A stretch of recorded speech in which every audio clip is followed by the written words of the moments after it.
Okay, problem number 3 on your independent study for literal equations says to convert each literal equation to solve for the given variable. Okay, so think inside the boxes manufacturing new boxes for you pack them, we ship them.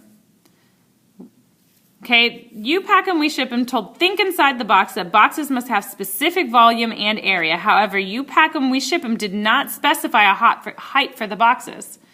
So we need to write a literal equation to calculate the volume of a box. So that's just out of memory. Hopefully everybody remembers that the volume of a box is length times width times height.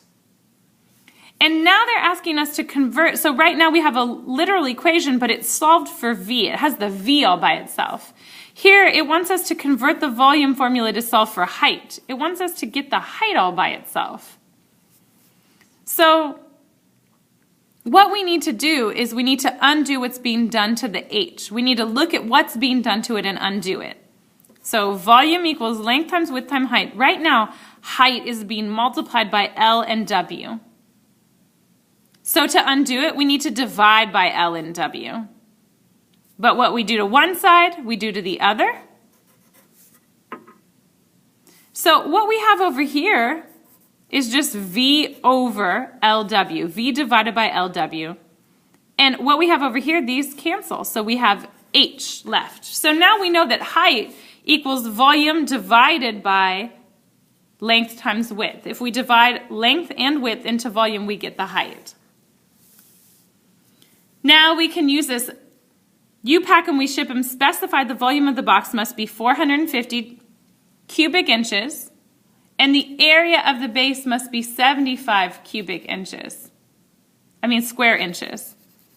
So use your formula to determine the height of the new boxes. Well, we know here that volume equals 450 cubic inches, right? But they're telling us the area of the base is 75. They're not telling us length or width.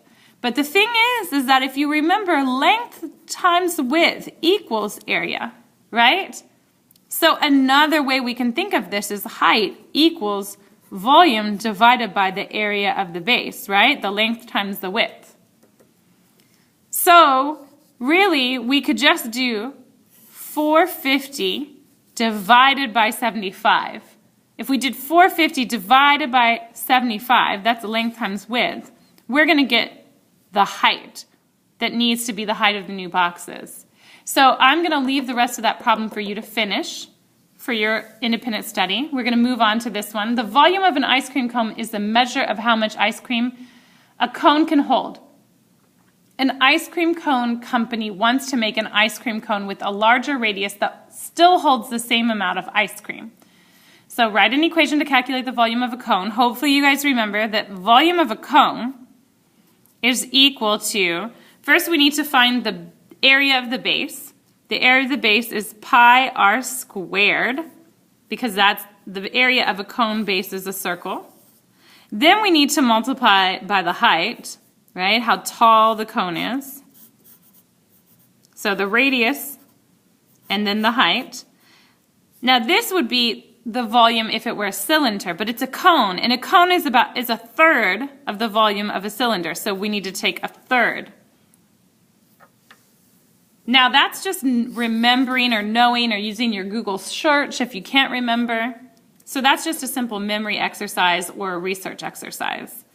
But here, convert the equation to solve for radius. Right here we solve for volume. This is saying it wants to have the radius all by itself. So we have to undo what's being done to the radius. So volume equals 1/3 pi r squared times h. Right now, r squared is being multiplied by h and by pi and by a third, right? So we kind of have to handle all of that. I think I'd like to first get rid of this fraction. So I think that always helps. If I multiply by 3 on this side, it'll get rid of the fraction, and then I multiply by 3 on this side. So 3v equals, and those cancel, pi r squared h. Oops, 3v, not 3w. And now on this side, I want to get the r squared by itself, so I need to divide. And if I divide by pi and I divide by h, those would cancel. But whatever I do to one side, I have to do to the other. So on this side, we have 3 times the volume divided by pi times h equals, and then we have r squared. But we haven't quite solved for the radius. To solve for the radius, we need to get to the radius. We need to undo what's being done to the radius. And right now, the radius is being squared. So we need to, the inverse operation for squaring is square root. We need to take the square root of both sides. If we take the square root of r squared, we leave r on this side. And what's on this side is the square root of 3v over pi times h. So if you know the volume of a cylinder and you know the height of a cylinder, you can find the radius of that cylinder by taking 3 times the volume, dividing by pi times h, and then taking the square root of all of that.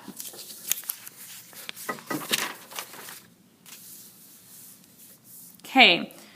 So the third problem, future value is the value of a sum of money at a specific date due to interest. This formula is used to determine future value. The variable A is the future value, P is the principal, R is the interest rate, and T is the time. So they're giving you the formula on this one. And the bank wants to know the interest rate who earned a certain amount of future value. So they want you to convert the equation to solve for rate. They want you to take this equation and get the R all by itself. So this is the first literal equation I want you to do by yourself. I want you to try your hand at getting the R all by itself. What are you going to need to do? What's happening to the R right now, and how are you going to undo it? Okay?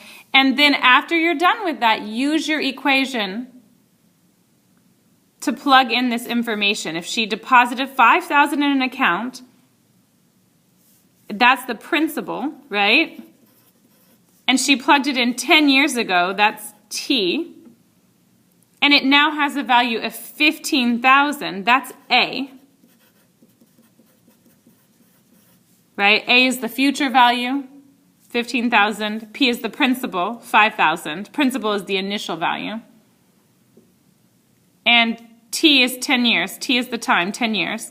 So once you get R all by itself over here, take these things, plug it into the formula, and see what the rate Jillian was earning was. Okay, so that's on your own.